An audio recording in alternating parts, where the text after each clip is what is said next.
प्रचाराच्या रॅलीच्या निमित्ताने व तसंच मी स्वतः नगराध्यक्ष पदाच्या उमेदवारीसाठी शिवसेना या शिंदे गटाच्या पक्षाकडून मी उमेदवारी करत आहे।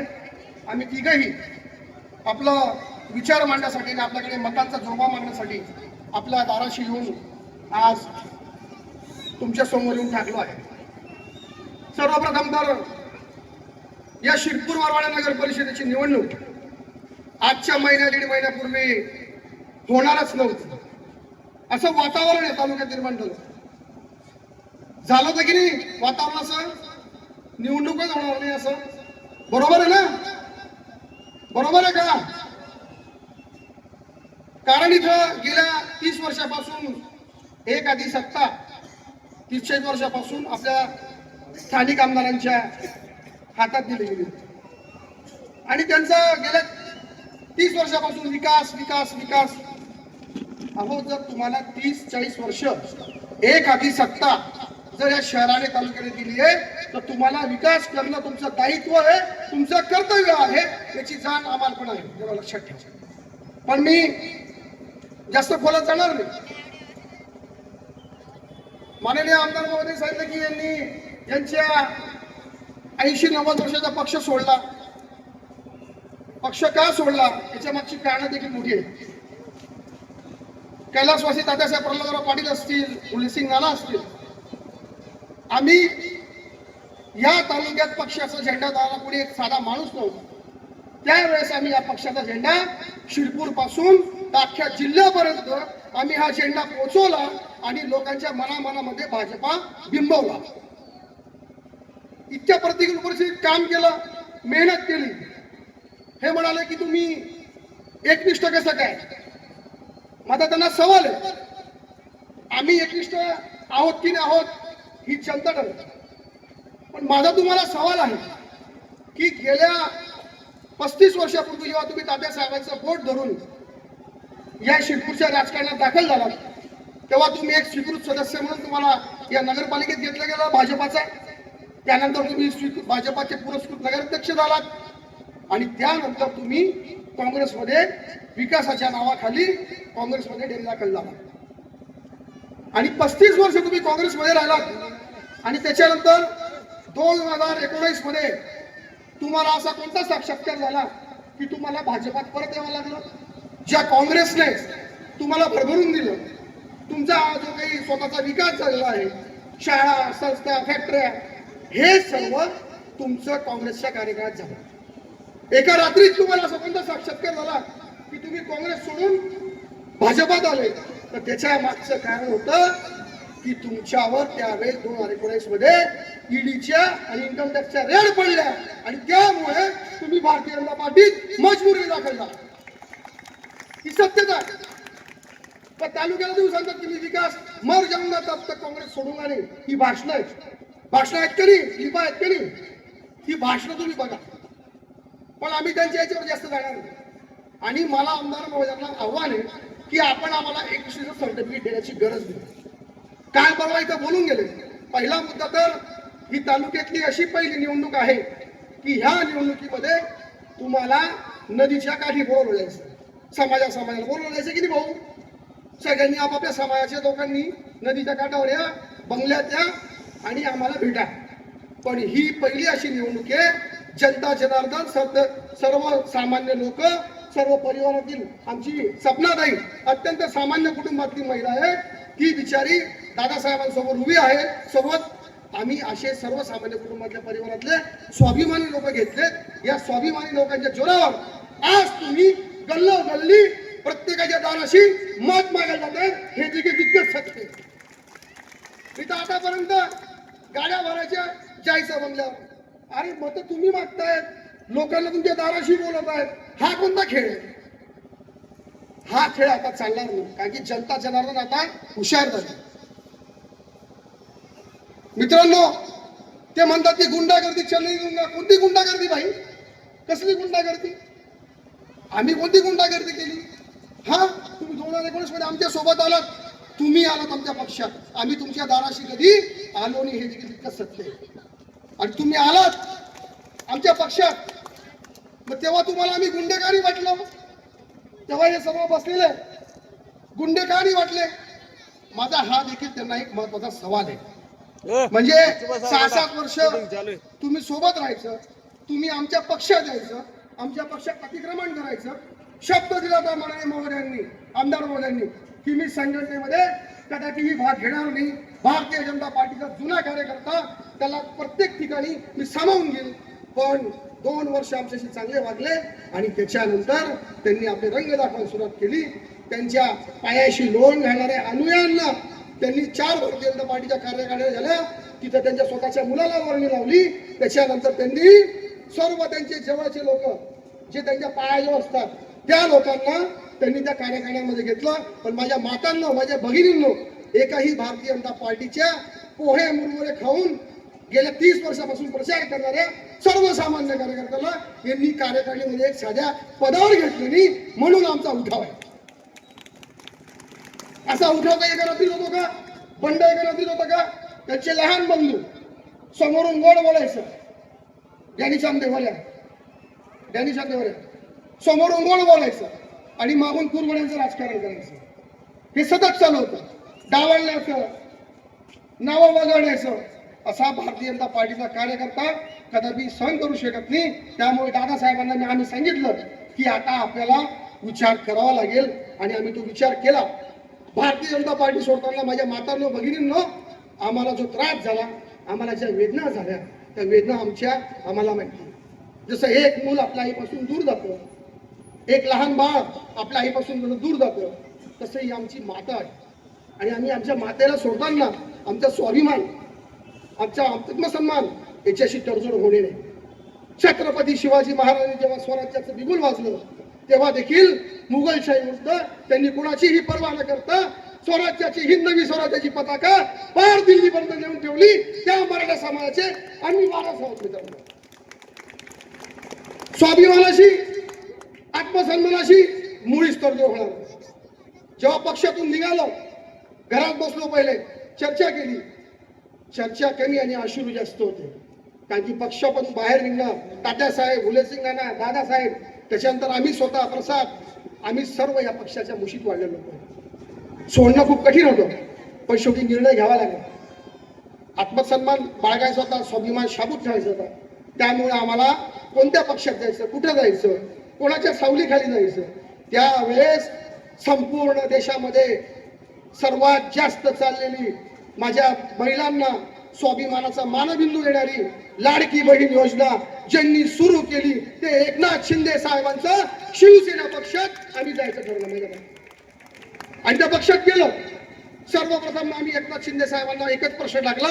अंबिका नगर, वाल्मिक नगर, भरतसिंग नगर, जनता नगर, मातंगवाडा, बौद्धवाडा, इटका नगर, आमचं नथू नगर, या सर्व जमिनी, या जमिनींवर जे आमचे गरीब बांधव राहतात त्याच्यापैकी काही जमिनी तात्यासाहेबांनी आपल्या ह्याच्यातून दिलेल्या आहेत.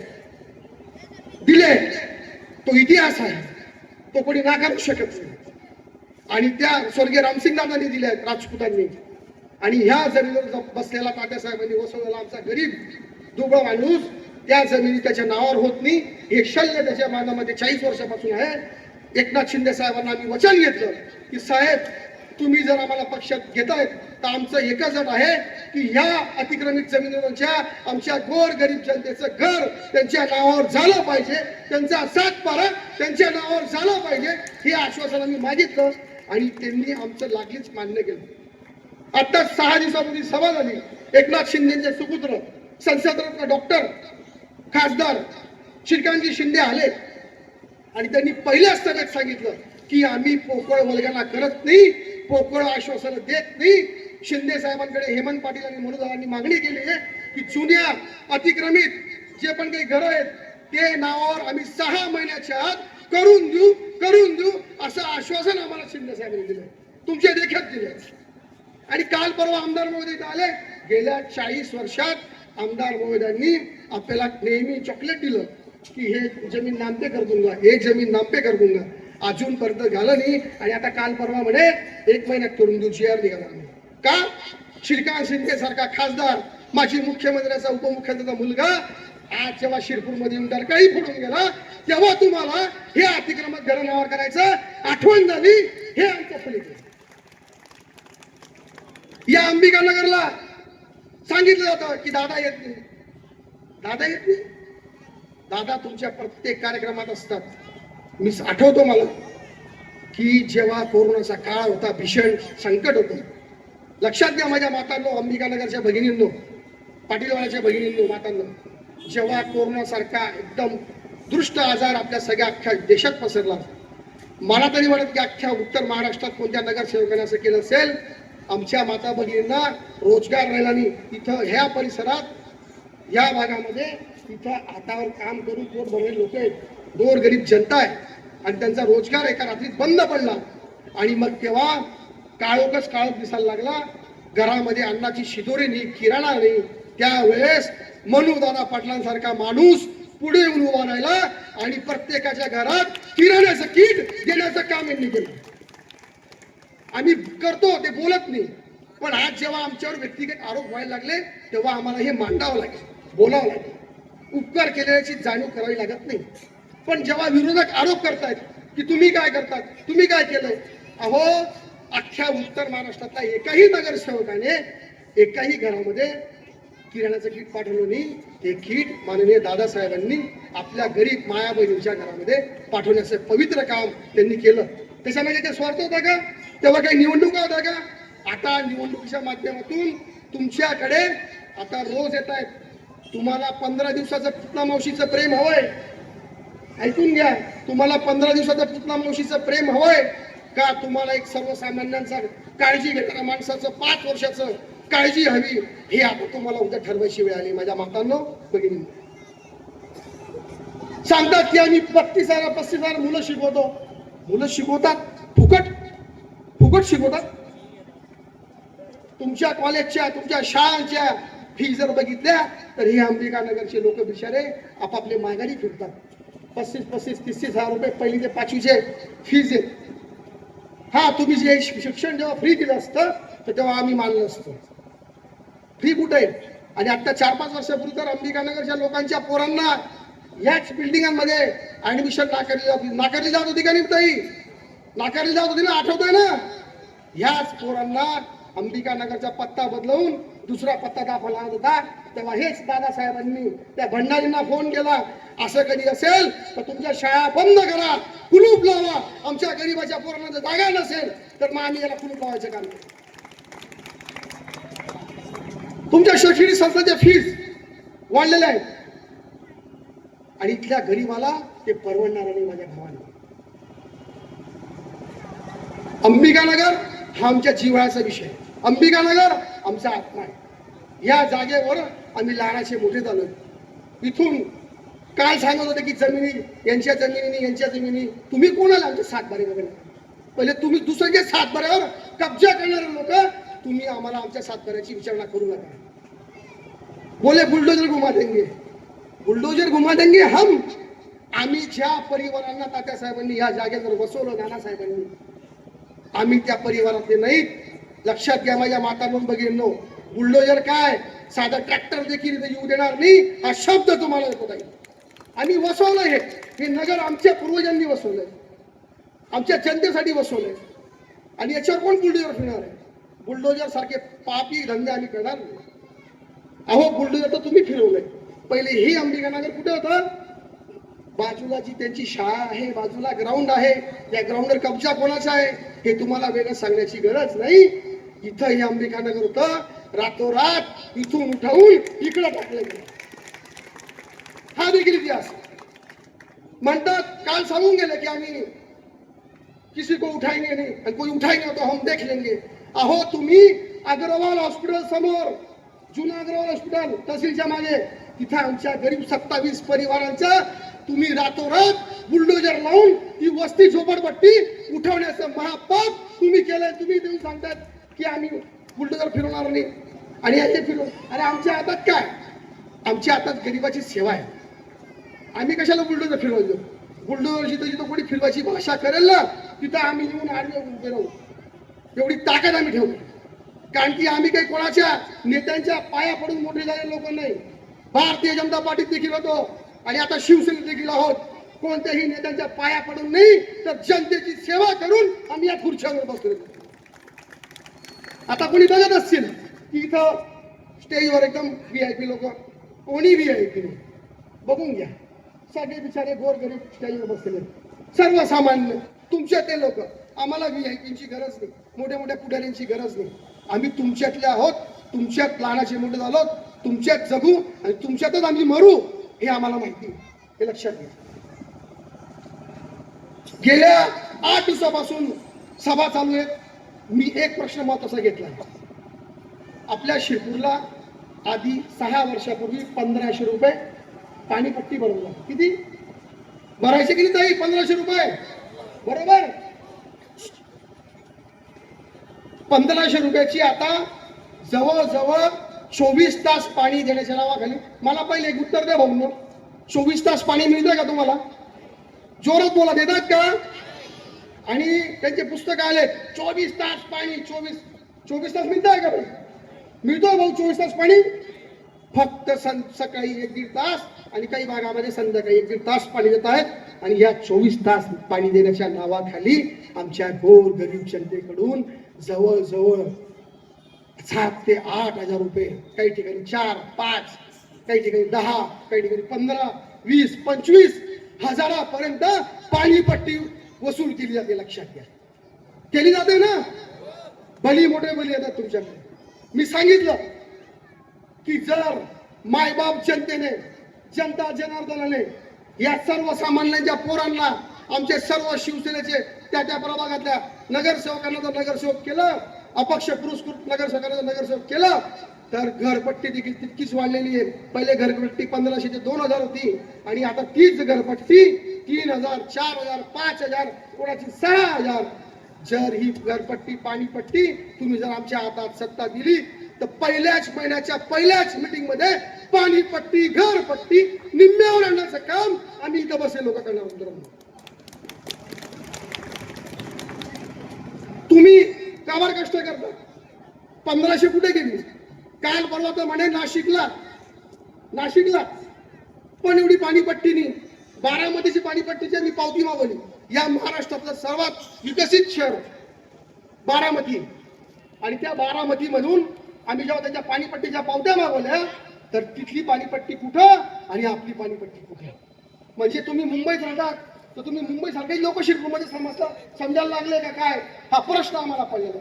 अहो इथं 500, 700, 800 बिचारे 1000 रुपये रोजवर काम करणारे लोक आहेत. इथं काही 10,000, 15,000 लोक काम करणारे नाही. मित्रांनो, एक लक्षात घ्या, जर आता तुम्ही याच्या प्रलोभनांना बळी पडलात तर पुन्हा तुम्हाला हीच पाणीपट्टी 5,000, 10,000 कायम भरवणार आहे. आणि याला प्रतिकार का होत नाही? कारण की तुम्ही चांगली लोक निवडून द्यायला पाहिजे.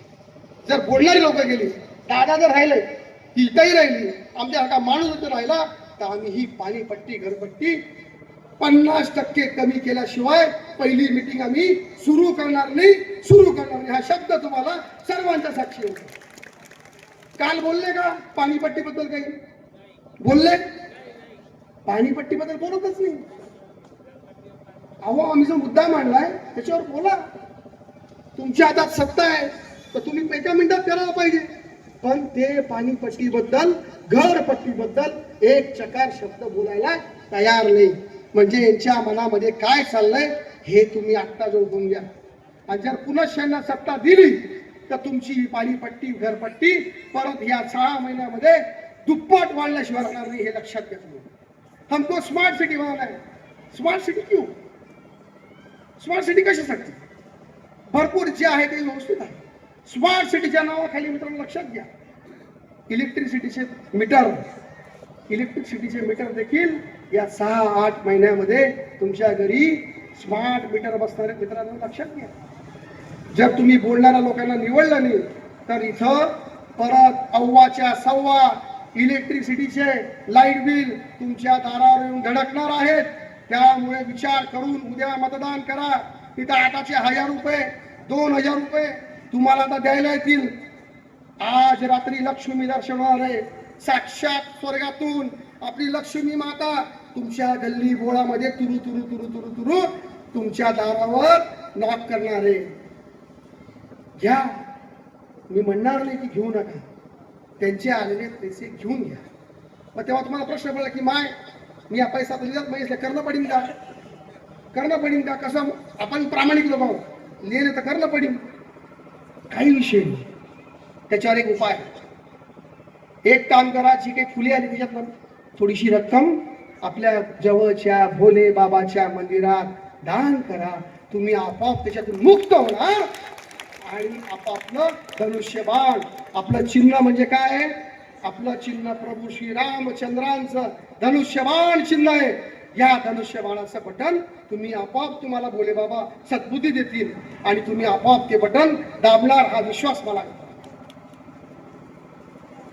अनेक गोष्टी तुमच्या समोर ये. आता काल परवा मला म्हणे क्रुजरा ते भरून गेले का, क्रुजरा गाड्या दवाखान्यात दाखवायला गेले ते का, हॉस्पिटल दाखवा का, ते हॉस्पिटल यांच्या निम्स युनिव्हर्सिटीचं प्रायव्हेट हॉस्पिटल आहे. कोणतं प्रायव्हेट? आपल्या नगरपालिकेचा दवाखाना कोणता आहे, इंदिरा गांधी मेमोरियल हॉस्पिटल, बरोबर ना. त्या इंदिरा गांधी हॉस्पिटलमध्ये देखील तुम्हाला फ्री मध्ये इलाज होतो का, नाही. तिथं सुद्धा 2, 3, 4, 5, 6, 7 काही ना काही देणंच पडस. तर ठीक आहे, मेडिकल आहेत त्या 2, त्या मेडिकल देखील आहे. त्या मेडिकल 3-3 कोटी माहिती आहे. कितला मग दोंडायच्या वाला आहे शिवान 3-3 कोटी माझा मेडिकल काय, आणि पॅथॉलॉजीला धुळ्यावाला गेलेली. म्हणजे सगळा पैशांचा अड्डा सुरू आहे, कमवण्याचा धंदा सुरू आहे. आणि तिथं आपण मायबाप जनता जातो गरीब, तिथं देखील जर नगरपालिकेच्या दवाखान्यामध्ये जर बिल कमी होत नाही, फ्रीमध्ये इलाज होत नाही, तर यांच्या निम्स, जे काही निम्स युनिव्हर्सिटीचा दवाखाना एवढा मोठा बांधलाय, तिथं कस काय तुमचं बिल फ्रीमध्ये होईल, हा प्रश्न तुम्ही स्वतःला विचारा. कस काय होईल? तुम्हाला मोठ्या मोठ्या बिल्डिंगा दाखवत आहे, कुछ नाही, सबका साथ खुद का विकास हे तंत्र त्यांनी अवलंबलं आहे. आता माझा एक प्रश्न आहे, मी उमेदवार आहे नगराध्यक्ष पदाचा, बरोबर आहे ना. मी काहीतरी बोलतोय, आश्वासन देतोय, चर्चा करतोय. आमच्या समोर जे माननीय आमचे बंधू, ज्यांना आमदार महोदयांचे चिरंजीव आहेत, ते उभे आहेत. आजपर्यंत त्या कोणत्याही सभेमध्ये त्यांनी कुठला विषय हात लावला का? काल बोलले काही ना, काही बोललेत का? उमेदवारही बोलत पाहत ना नगराध्यक्ष पदला, बरोबर ना. ते बोलत नाही आणि माननीय आमदार महोदय बोलतात. आमदार महोदयांनी काम करतायत, बोलतायत, मान्य. पण जो बिचारा उमेदवार आहे त्या माननीय माझ्या बंधूने, त्यांनी देखील आपले विचार, आपलं विजन आपल्या समोर मांडलं पाहिजे, हे देखील मी तर नमूद करतो. म्हणजे जो बिचारा बोलून नाही राहिला, तुम्ही त्याला जबरदस्ती आणताय. त्या बिचाऱ्यांचं मन बिझनेसमध्ये आहे. तुम्हाला 24 तास काम करणारा, तुमच्या दाराशी येऊन उभा राहणारा कार्यकर्ता तुमच्या नगराध्यक्ष नगरसेवक व्हावा, की जो मिटिंगांना मुंबई, दुबई, मलेशिया, हाँगकाँग, फ्रान्स अशा ठिकाणी जाणारा माणूस हवा, ही विचार करण्याची गरज आहे. तुम्ही आम्हाला फोन करा, 5व्या मिनिटाला मी ठेवतो. पहिले त्यांचे पीए 2-3 लोलक पीए, मग त्या ठरवतील की कोणले भेटणार, मग तेव्हा तुम्ही तसं एवढी मिळशा.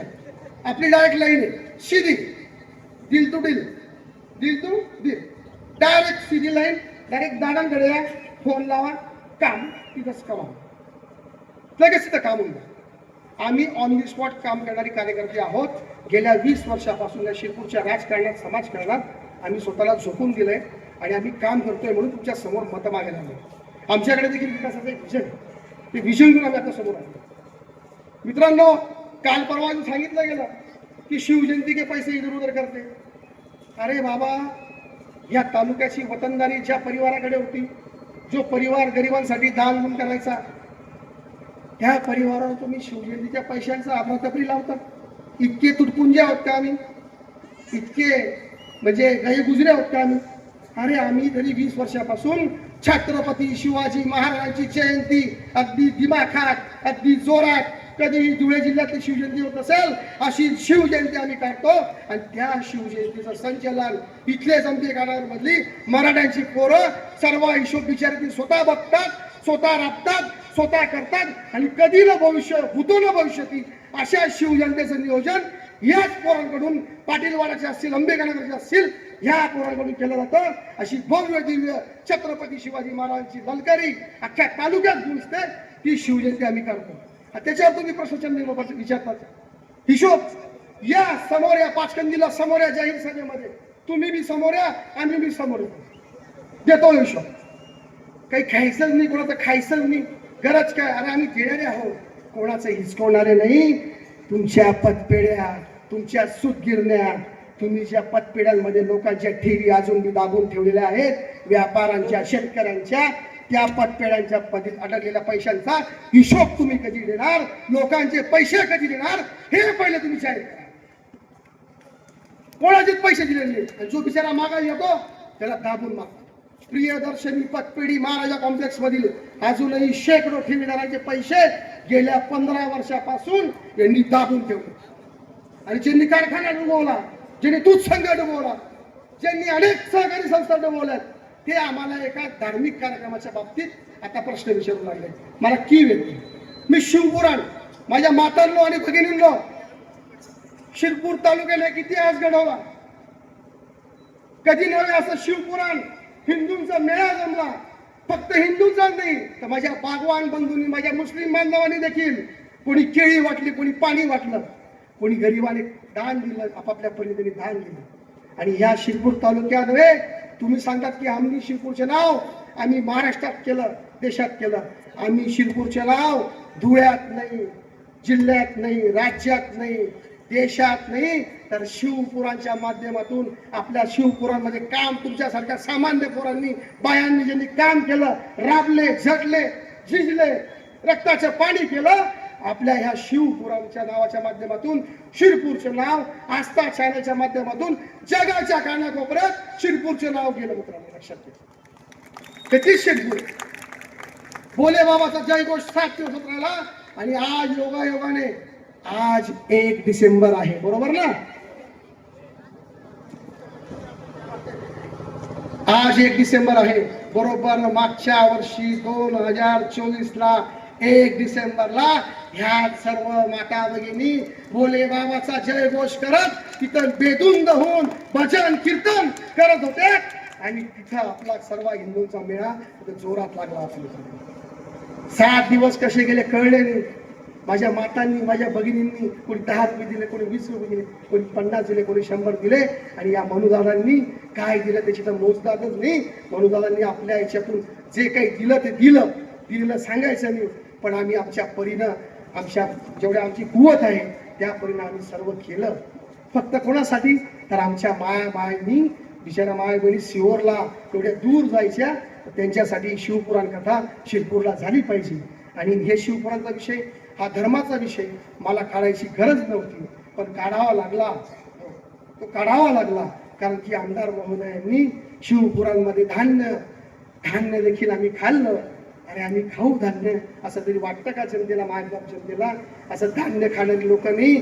तर 1960-70च्या दुष्काळामध्ये जेव्हा या शिरपुरात दुष्काळ पडला, तेव्हा या पाटीलवाड्यातल्या परिवाराने आपली धान्याची गोदामी गरिबांसाठी उघडी करून दिली. हा परिवार आहे. आम्ही काय कोणाचा करू? एक किस्सा दाखवा.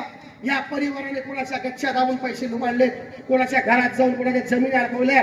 एक किस्सा दाखवून द्या. एक किस्सा. माझं आव्हान आहे. 5 कंदीला या आणि मी सांगतो की या संपूर्ण शिवपुराणचा हिशोब आमच्या व्यापारी बांधवांकडे होता. आताही माझं आव्हान आहे.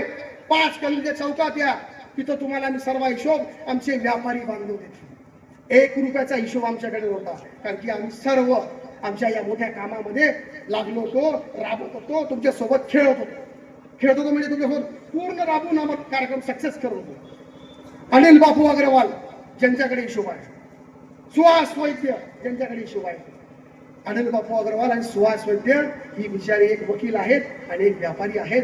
मोहन गुजराती, शरद शेठजी अग्रवाल, या सर्व बिचारा लोकांनी, व्यापाऱ्यांनी 1 रुपयाचा हिशोब त्यांच्याकडे अजूनही लिहून ठेवला आहे. आमदार महोदय, तुम्हाला जेव्हा वेळ असेल तेव्हा त्यांना बोलवून घ्या आणि तुम्ही हिशोब घ्या. पण असं चुकीचं राजकारण करू नका. असं चुकीचं धर्मामध्ये तरी चुकीचं राजकारण करू. सांगितलं होतं की तुम्ही हिंदू मुस्लिम करतात. आजपर्यंत एकही हिंदू मुस्लिम भांडण आम्ही या शहरात दिलं नाही. जिथं जिथं हिंदू मुस्लिम झाला त्या दोघी गटाच्या लोकांना उचललं, पोलीस स्टेशनला घेऊन गेलो आणि तिथं पोलिसांसमोर दूध दूध पाणी झालं. जर हिंदूचा पोरगा चुकला असेल तर त्याच्यावर शासन केलं, मुस्लिमाचा पोरगा चुकला असेल तर त्याच्यावर शासन करण्याचं काम केलं. पण दोन गटांना कधीही समोर येऊन भांडण कधी वाढू दिलं नाही. ही आमची कामगिरी कधीच नाही. आव्हान नाही होतं, आव्हान. एक किस्सा दाखवा की आम्ही कुठेतरी दांडे काठ्या घेऊन समोरासमोर आणलं, कधीच नाही. माझ्या मुस्लिम बांधवांनो, तुम्हाला माझं आव्हान आहे की आम्ही कधीही माझ्या मुस्लिम बांधव असतील, हिंदू बांधव असतील, जेव्हा जेव्हा दंगल होते तेव्हा तेव्हा गरीबाचा पोरगा त्याच्यात अडकतो, म्हणून आम्ही असे भांडणं कधी वाढू देत नाही. पोलीस स्टेशनला जाऊन केस सुद्धा होऊ देत नाही. फक्त पोलीस त्यांच्या खाक्या दाखवतात, खाक्या दाखवले तर पोरं आपोआप सुधारतात आणि आपापल्या कामाला लागतात. पण एक केस आम्ही होऊ देत कधीच नाही.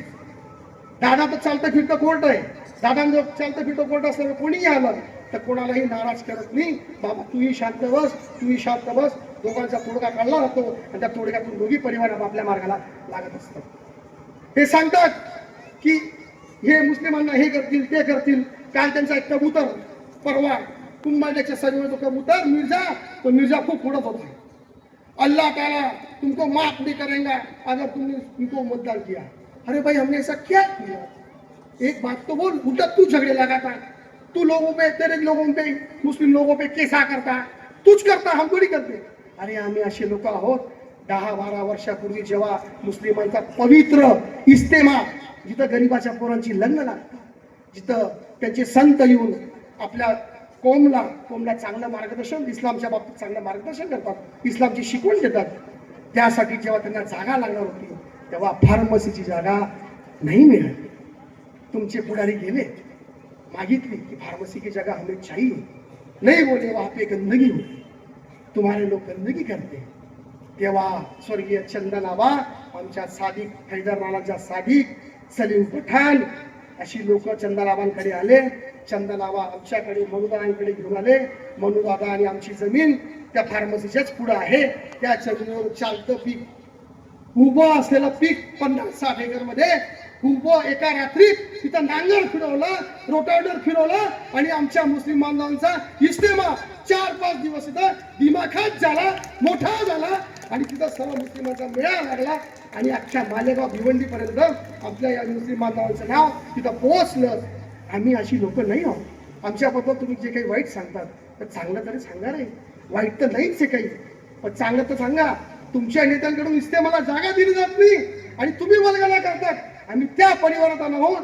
आम्ही आमचं उभं असलेलं पीक नांगर फिरवून, रोटावेटर फिरवून आमच्या बांधवांसाठी 50-60 एकरचा गट मोकळा करून दिला आणि तिथं मुस्लिमांनी एकदम दिमाखात, एकदम मोठ्या ह्याच्यात खूप छान कार्यकर्त्यांनी तिथं घेतला आणि आपलं नाव भिवंडी मालेगाव पर्यंत गेलं. त्याच्यात आमचं देखील नाव त्या बांधवांपर्यंत गेलं. याची आम्ही फक्त नावाचे आणि प्रेमाची भुके असलेले लोक. आम्ही कधीही कोणावर अत्याचार केला नाही आणि होऊ पण नाही. कधी दादागिरी, गुंडगिरीची भाषा कधी वापरली नाही.